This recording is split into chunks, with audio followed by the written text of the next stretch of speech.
علم کے بغیر اگر ایک انسان نیکیاں کرے بھی، بعض لوگ کہتے ہیں کہ بھائی علم کب تک کریں گے، بھائی عمل کرو، اپنی زندگی کی اصلاح کرو، دوسرے سماج کی اصلاح کرو. بہت سارے لوگ جو ہیں دروس کو چھوڑ کے سوشل سروس کو زیادہ اہمیت دیتے ہیں. سیوا کرو بھائی. بعض اوقات یا کوئی کہتا کہ بھائی عبادت کرو، اصل تو اللہ نے عبادت کے لیے پیدا کیا، آپ لوگ تو علم ہی کرتے ہو. کہ بعض لوگ عابد ہوتے ہیں جو علم کی تنقیص کرتے ہیں، عبادت کرو علم نہیں. بعض لوگ لوگوں کے ہمدرد ہوتے ہیں، سماج کی سیوا، سماج کو بہتر بنانا، سماج کی اصلاح اور دعوت کے میدان میں بھی بعض اوقات، اور یا اسی طرح سے لوگوں کے معاشی اور دنیوی مسائل کے لیے، چاہے وہ بیماری کے اعتبار سے ہو، چاہے وہ کھانے پینے کے لباس کے اعتبار سے ہو، اس کو زیادہ ترجیح دیتے ہیں. لیکن حسن بصری رحمۃ اللہ علیہ کا جملہ اگر آدمی اس پر غور کرے، اس کی سمجھ میں آئے گا کہ ایسا آدمی جو علم کے بغیر کسی بھی میدان میں اترتا ہے وہ فائدے سے زیادہ نقصان کرتا ہے.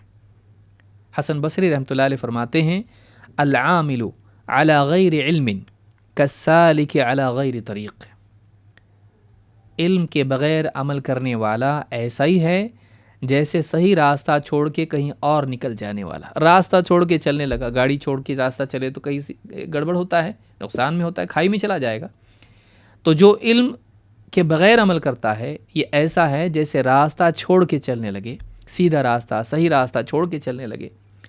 والعامل علی غیر علم، والعامل علی غیر علم ما یفسد اکثر مما یصلح.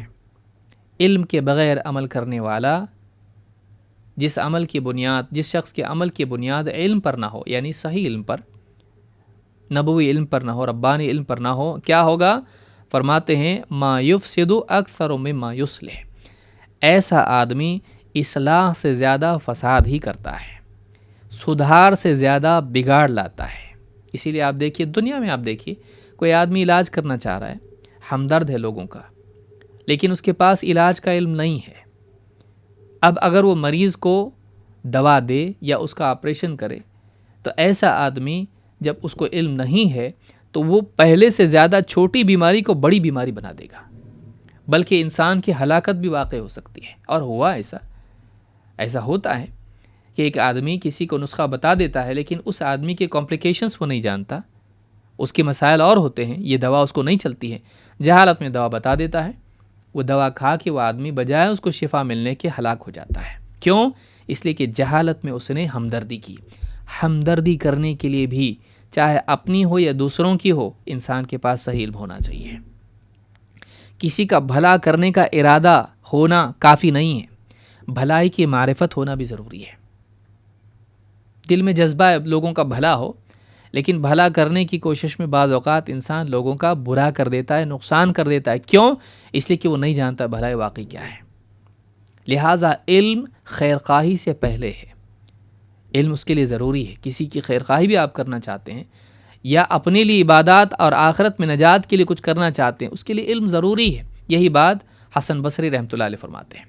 تو پوری بات کا خلاصہ یہ ہے کہ جہالت اندھاپن ہے، جہالت بیماری ہے، جہالت دل کی موت لاتی ہے، ہلاکت لاتی ہے. جہالت کے ساتھ کی ہوئی عبادات انسان کے لیے بدعات کا دروازہ کھولتی ہیں. جہالت کے ساتھ دعوت لوگوں کے لیے گمراہی کا ذریعہ بنتی ہے، بلکہ بعض اوقات اللہ پر اور رسول پر جھوٹ کا ذریعہ بن جاتی ہے. اپنی عقل سے کچھ بھی بول دیا اللہ کے بارے میں، رسول کے بارے میں. وَأَن تَقُولُوا عَلَى اللَّهِ مَا لَا تَعْلَمُونَ.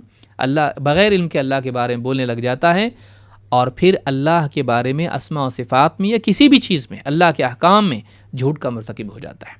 جہالت بہت بڑی بلا ہے، جہالت بیماری ہے، اس کا علاج ضروری ہے. لہٰذا جہالت سے نجات ضروری ہے تاکہ آدمی قیامت کے دن جہنمی نہ بنے. قُلْ هَلْ نُنَبِّئُكُمْ بِالْأَخْسَرِينَ أَعْمَالًا. اے نبی آپ بتائیے، لوگوں کو کہیے، یہ بات سنائیے. کیا ہم تمہیں بتائیں کہ عمل کے اعتبار سے، عمل کر کے بھی کون لوگ ہیں جو سب سے زیادہ عمل کے اعتبار سے خسارے میں ہیں؟ بالأخسرین اعمالا الذین ضل سعیہم فی الحیات الدنیا. یہ وہ لوگ ہیں جن کی دنیاوی کوششیں سب کی سب رائگاں چلی گئیں. وہم یحسبون انہم یحسنون صنعا. اور وہ اسی بھرم میں پڑے رہے کہ ہم کوئی اچھا کام کر رہے ہیں. اس کو جہل مرکب کہتے ہیں. جہالت کی دو قسمیں ہیں. ایک ہے جہل بسیط اور دوسرے جہل مرکب۔ جہل بسیط جس کو ہم لا علمی کہتے ہیں، نہیں جاننا، کہ انسان کو معلوم ہو کہ مجھے نہیں معلوم۔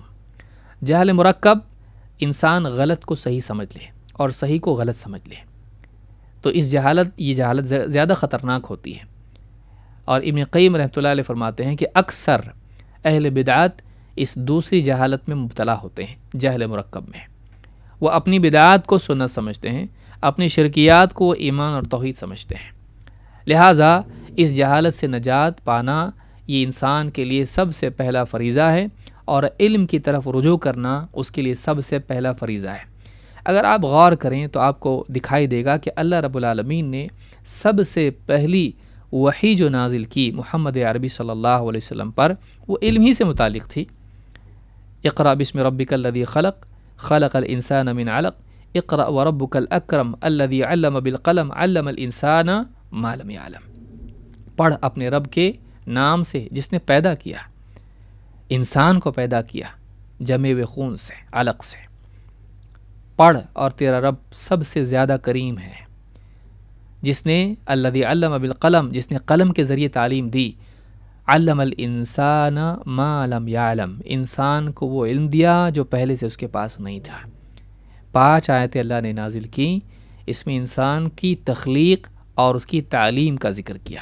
انسان پر اپنے 2 احسانات ذکر کیے، ایک یہ کہ اللہ نے اس کو پیدا کیا، دوسرے یہ کہ پیدا کر کے یوں ہی چھوڑ نہیں دیا بلکہ اس کو علم دیا۔ معلوم ہوا کہ یہ پہلی وحی ہے جس میں علم کے بارے میں بتایا جا رہا کہ پیدا ہونے کے بعد علم ضروری ہے۔ انسان کی تخلیق کا مقصد اس کو معلوم ہونا ضروری ہے۔